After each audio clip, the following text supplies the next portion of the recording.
Hello everyone, welcome back to Diamond Paint and Story Time. When I last left you, I was working on this area right here, which I completed after the video.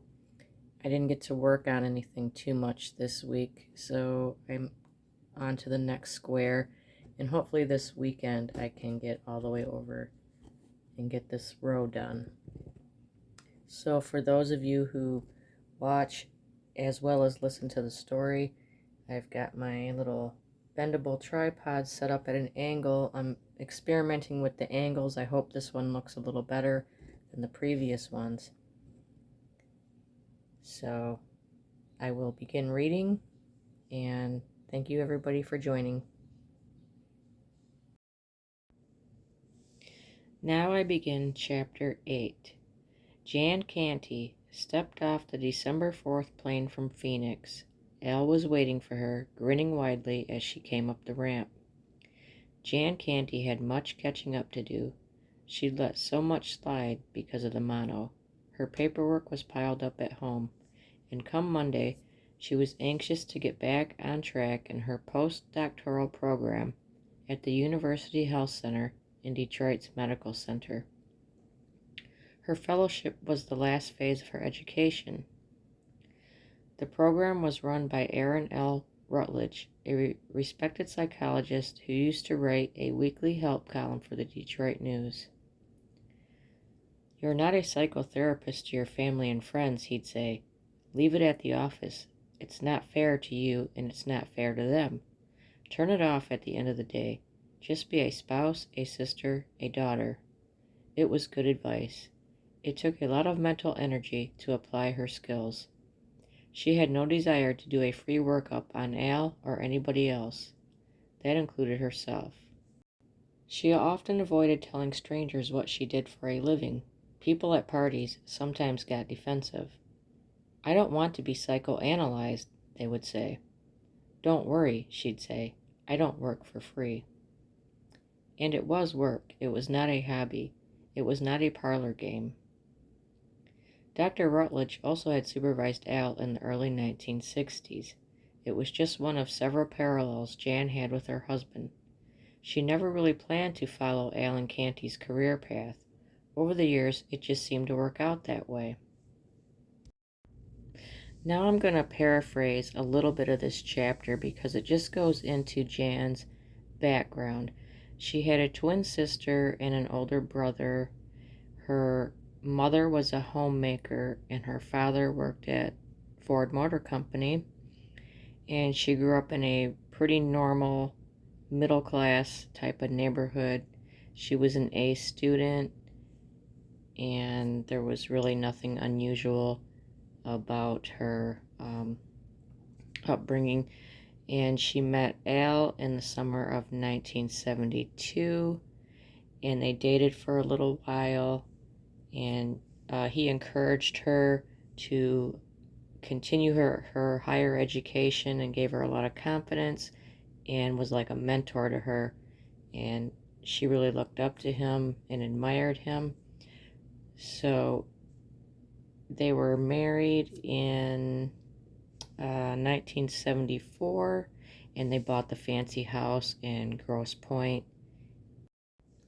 So despite their 17-year age difference, they got along really well and things were going very well in their marriage. Now I'll continue reading. One of their routines was dinner every Tuesday at an Italian restaurant. It was in its 6th year as a standing date, first nurtured by her graduate school schedule and her work at the nearby Center Point Crisis Center. Al was like that. Once something was established in his schedule, he didn't budge from it. He could be awfully predictable.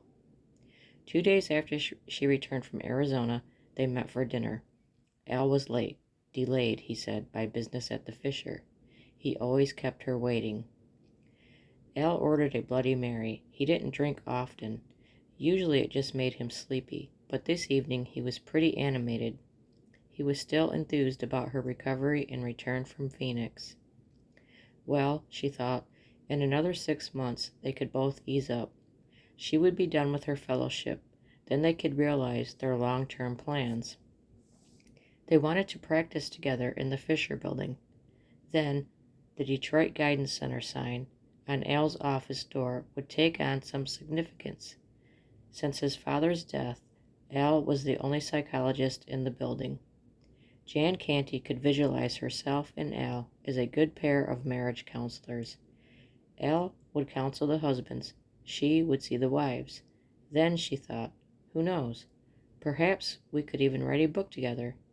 She anticipated some good changes soon in their lives. Chapter 9. A 34-year-old undercover vice cop named Jeff Renshaw was working the day rotation in the Cass corridor December 7th when he saw the young brunette wave at him from the corner of 2nd and Charlotte. The bearded cop was wearing a t-shirt, jeans, and a neck brace behind the wheel of a department surveillance car. He'd also been known to use arm slings, eye patches, and foreign accents in this line of work.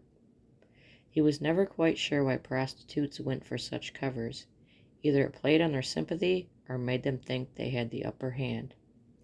Renshaw recognized the girl as she walked from the corner and got into his car. It was 1:45 p.m.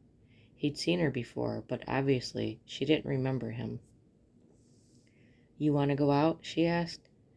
His nod was restricted by the collar brace. "What do you want to spend?" "I have 30, but I need some of that." "Could you spend 25? "Yep, what for?" "How about a BJ in this car?" That satisfied the statute, a price and an act. He produced his badge and arrested Dawn Spence on a charge of accosting and soliciting, a misdemeanor. She gave Renshaw what he already knew to be her real name. She'd been arrested a half-dozen times that year, 3 times by vice. Most hookers had a half-dozen or more aliases. That could make an arrest a real pain in the ass. The ID hassles, Renshaw once quipped, could cease if the hookers were required to carry a Screen Actors Guild card. Most were natural actresses. Through 12 years of police work, Renshaw never heard more convincing stories or saw more tears than those that came from whores about to be locked up. Their scripts ranged from sick children at home to reservations in drug treatment programs. He had a policy. Don't believe anything a hooker says. Absolutely nothing. He'd been conned too many times. Dawn, however, was silent as he took her to Detroit Police Headquarters. When he ran a warrant check, he found she was paid up. Most prostitutes ignored their court dates. They repeatedly jumped bond and worked the streets from anywhere from $200 to $5,000 hanging over their heads. When Renshaw delivered Dawn to the lockup, she was given a $200 bail. If somebody showed up with cash, she would be out by sundown. Or she could get lucky. When the holding cells got too crowded, judges sometimes turned the whores loose on personal bonds to make room for more serious offenders. By the time a turnkey showed Dawn her cell, Jeff Renshaw was already back on the streets in his neck brace. Early that evening, John Fry watched from the window of the second-floor apartment for the black Buick. He was waiting for Dawn's new customer, who always had a pocket full of cash. Dawn was right about the sugar daddy business. In the past week, the trick named Al had called her 3 times for dates. Each time, he'd pick her up in front of the Homewood, the 2 of them driving off to nearby motels. Each time, she'd return with $100 or more. One time, John met him in front of the Homewood. She introduced John to the trick as a good friend. "It's a fucking pleasure to meet you, John," he said, grinning. "People without the proper credentials shouldn't use that word," John muttered later. The man was out of his element. He had a word for assholes like that.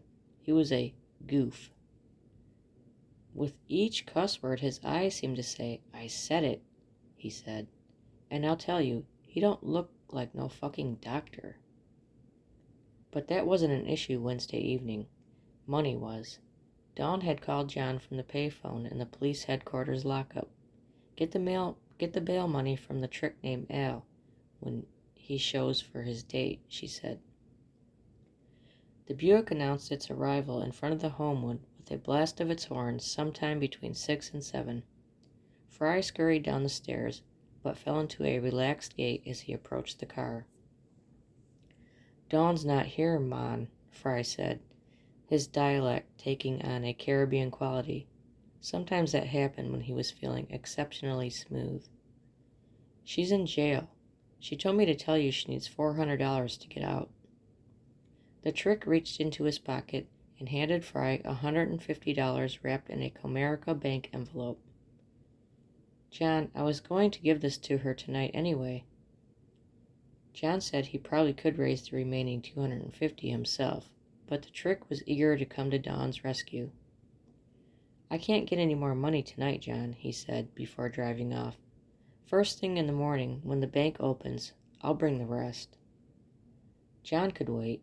He had $150 and knew one way to put the cash to good use. The bleat of a General Motors horn the next morning sent John Fry into the street to pick up the bail money.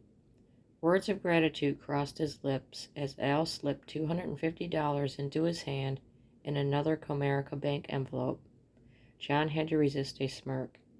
Not only had he inflated the bond amount, that scam had been replaced by a better one. Dawn Spence was already upstairs in apartment 202, probably watching from the window. A judge had let her out on a personal bond late the night before. I'll have the girl out of there by noon, John told the trick. You can probably reach her after that. If Dawn Spence had any doubts that she had latched onto her first sugar daddy, they disappeared when he called that afternoon. He wanted to take her shopping. Then, would you have dinner with me tonight? He asked. Dawn covered the phone with her hand and turned to her boyfriend. She had been working the streets for 6 months, but still sought John Fry's guidance when it came to business. John, he wants to have dinner with me. Is it all right? It's better to get paid $100 to eat than get paid $100 to fuck. John was feeling good. His supply of heroin was already assured for the night. They went to a mall in Dearborn.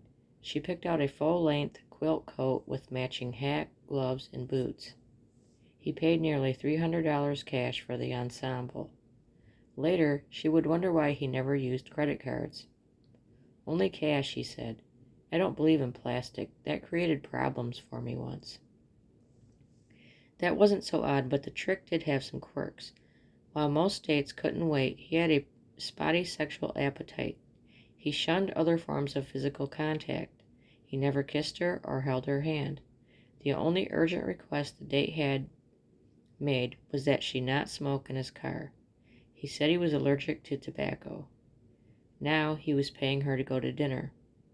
The small Cantys restaurant was only a few blocks from the Homewood apartments. Dawn eventually brought the subject up. Heroin glazed her eyes and slowed her speech into a low, whispery voice. Sometime during her vegetable egg foo young and his pepper steak, she explained how she developed a drug habit. I had to tell him I was using, she later told another addict. I figured anybody could tell anyway. The trick said he knew all about drugs. She listened as he unfolded an elaborate story. Al said that he had been married and they had a little girl. His wife was a prostitute. She was working when they met, but she quit after they got married. After their daughter was born, she developed a cocaine habit and began working the streets to support her habit. He had put her in drug treatment centers, but she never stayed straight for long. One day, she and their daughter got into a car accident, and his little girl was killed. His wife survived the collision and was on life support system for weeks, then died. I still owe a big hospital bill for that, he said. Later, he embellished the story again. He didn't use credit cards because his wife ruined his credit rating. He said he still owned the house in Grosse Pointe where they once lived, but he couldn't live with the memories he associated with the home. He said he rented it out, staying in a doctor's residence near Detroit Receiving Hospital, where he worked in the emergency room. Before the evening was over, the trick named Al wondered if he could see her from now on in her apartment. John had already advised Dawn that might be a good idea as well, considering the cash he was spending. When he dropped her off at the Homewood Apartments, the trick said he would drop by the next day around noon. Dawn wanted to know his last name. She complained she didn't have his phone number, that she didn't know how to reach him when she was in jail. Miller, the trick said. Dr. Al Miller. I'm going to paraphrase once again the next chapter. It goes in great detail about how Al is particular about his coffee, and he brews several pots of special blended coffee that he likes, and he puts it into an old yellow thermos that he takes everywhere with him, even to his mother's house, even to restaurants. He just carries this thermos of his coffee everywhere, and it becomes significant in the case because it eventually becomes a piece of evidence.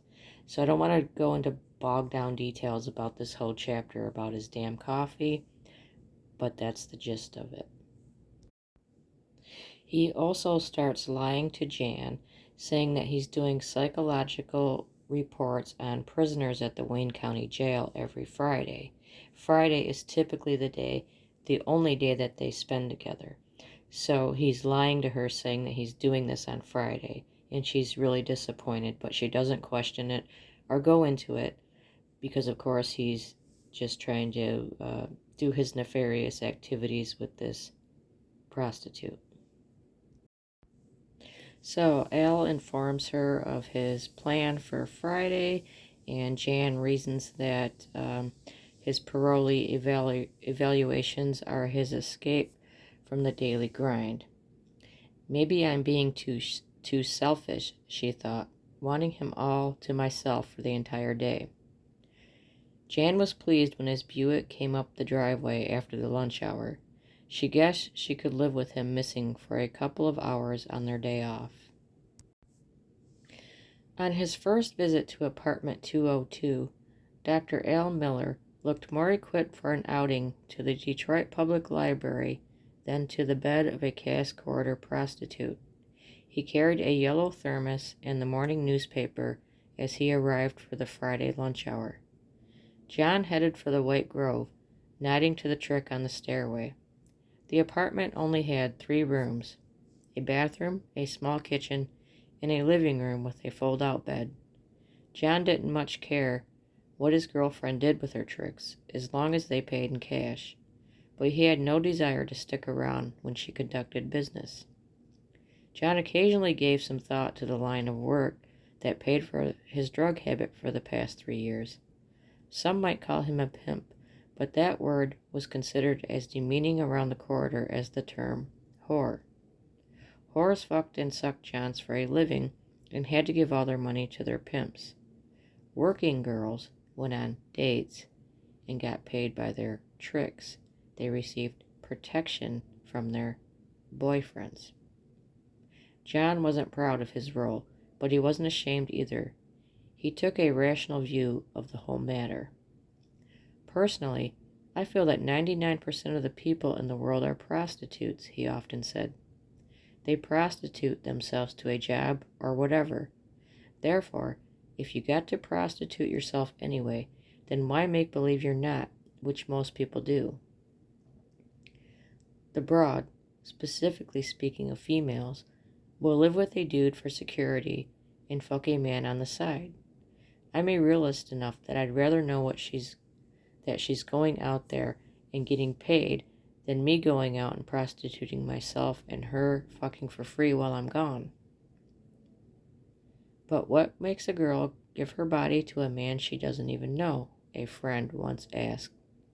John answered matter-of-factly, money.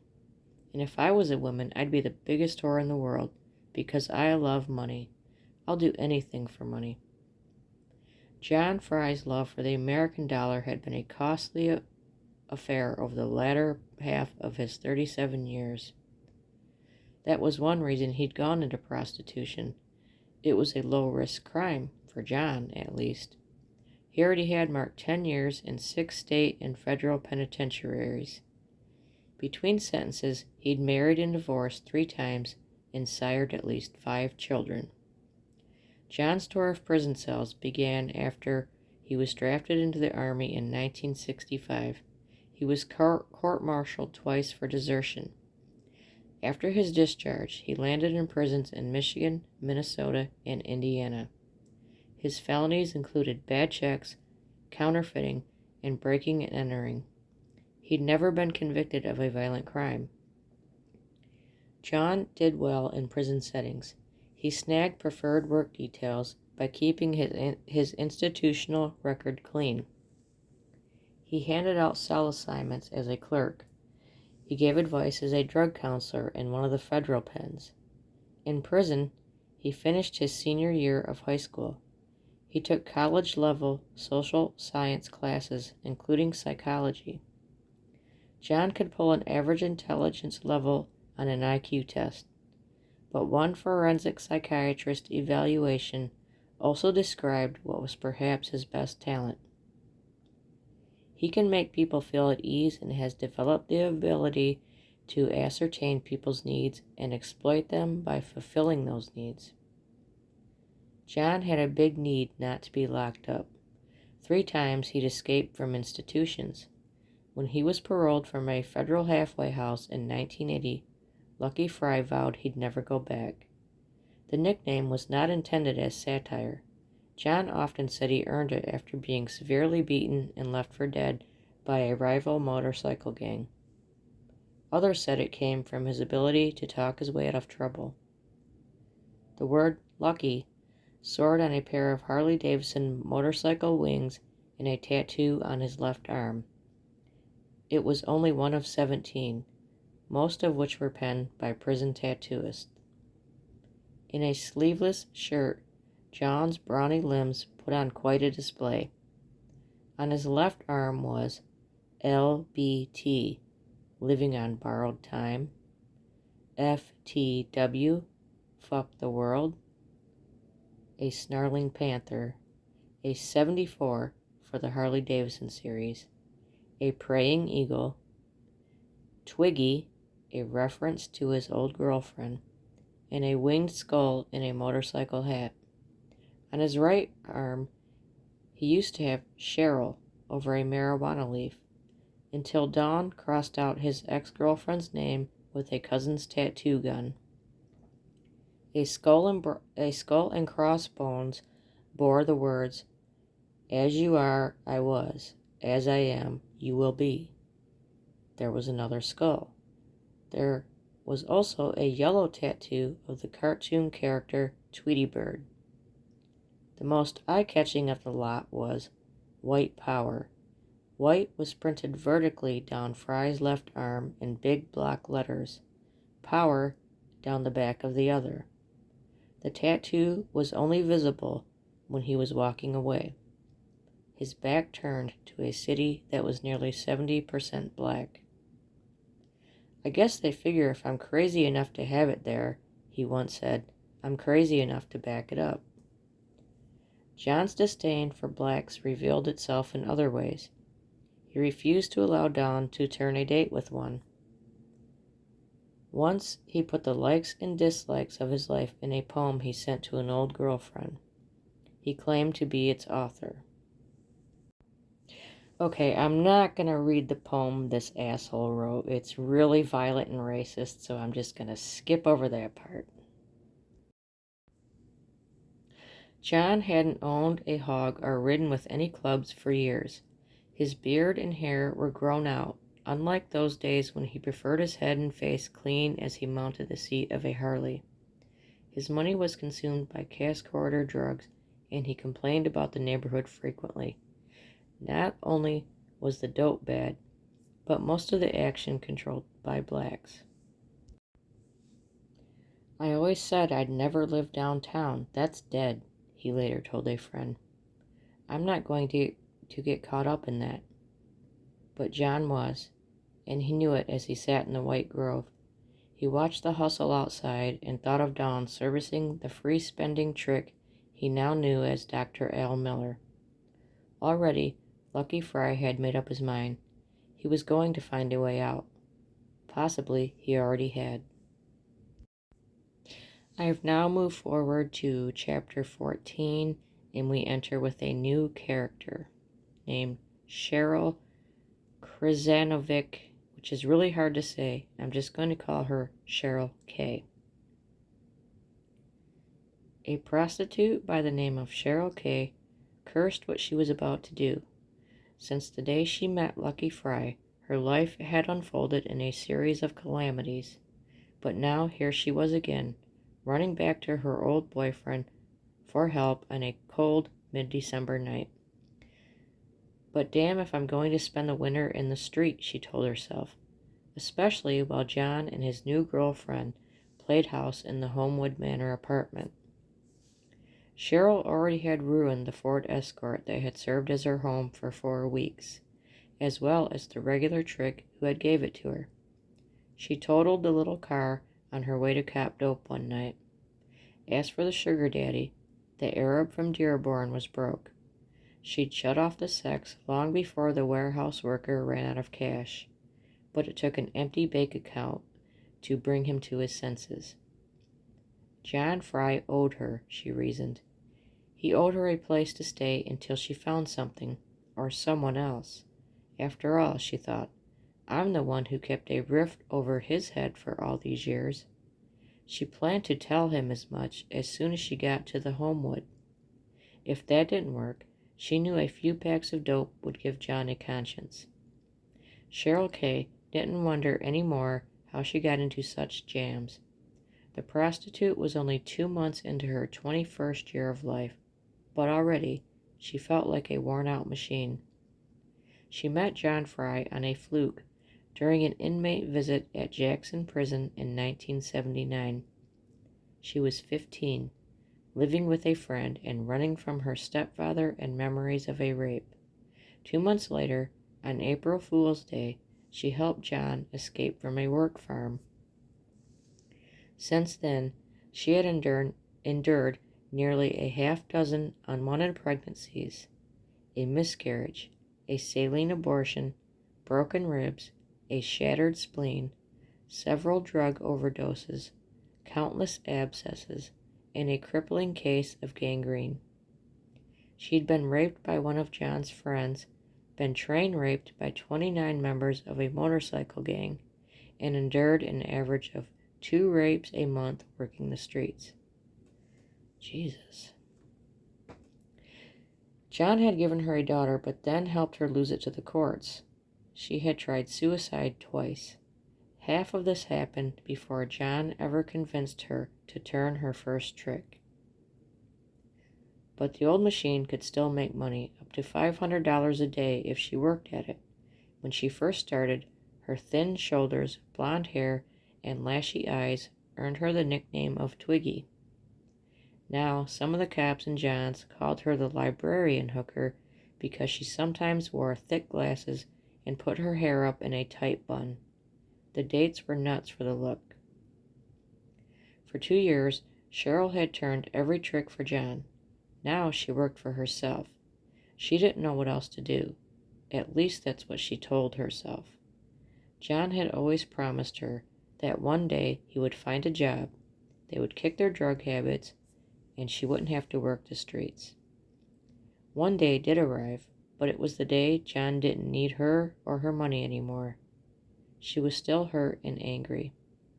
John had been particularly cunning in the way he dumped her, she thought. It was in June, right after she was hospitalized for pneumonia. She came home to their old place off Michigan Avenue, finding John had taken in a house guest. Her name was Dawn Spence, and John said the girl had first been thrown out of her home in Harper Woods by her father, then evicted from her apartment in the corridor. John had big plans. I don't want you to work anymore, he told Cheryl. Stay in and sleep. This new girl is going to support both me and you. She's our new ticket. That was if John really meant what he said, and Cheryl knew that could be a fool's assumption. She'd learned there was usually a grand scheme behind whatever he said.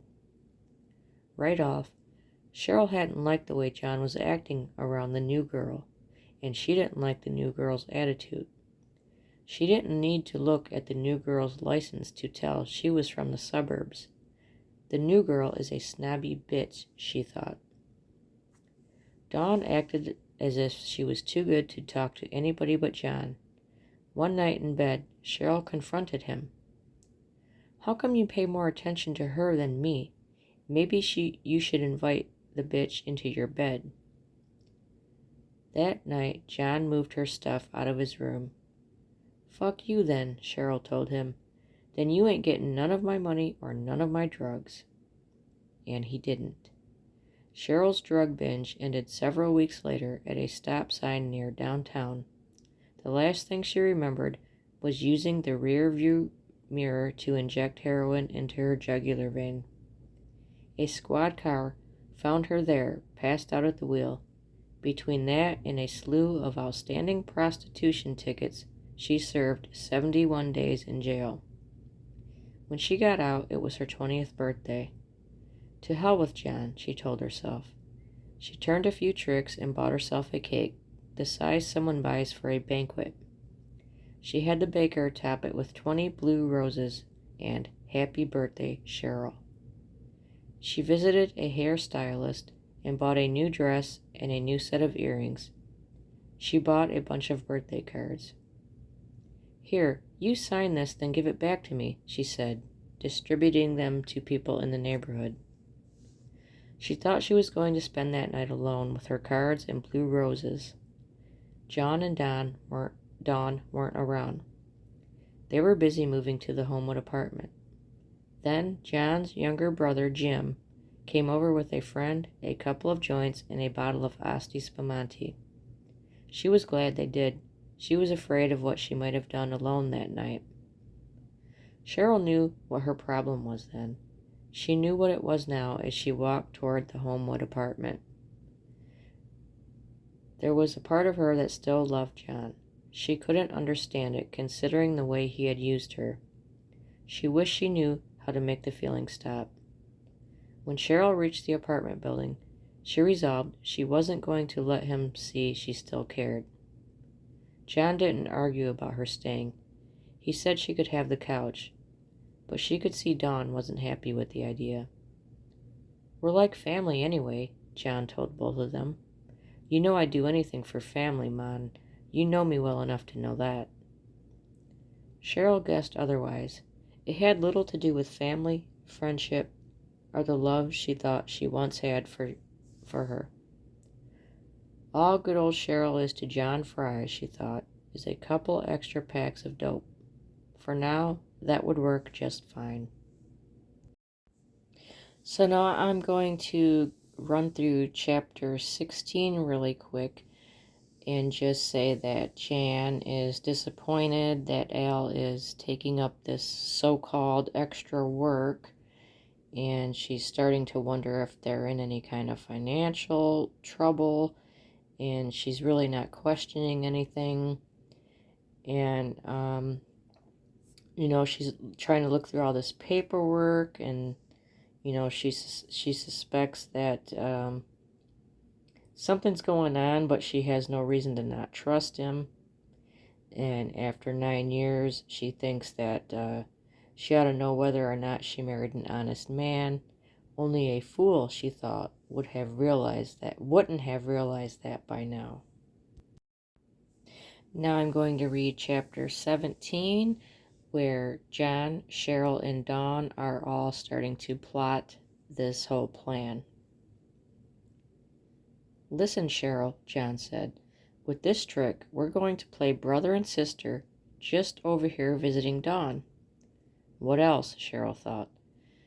They were the roles the two of them knew well. For days, she listened to briefings about the new trick named Al Miller, who had fallen in a big way for Dawn.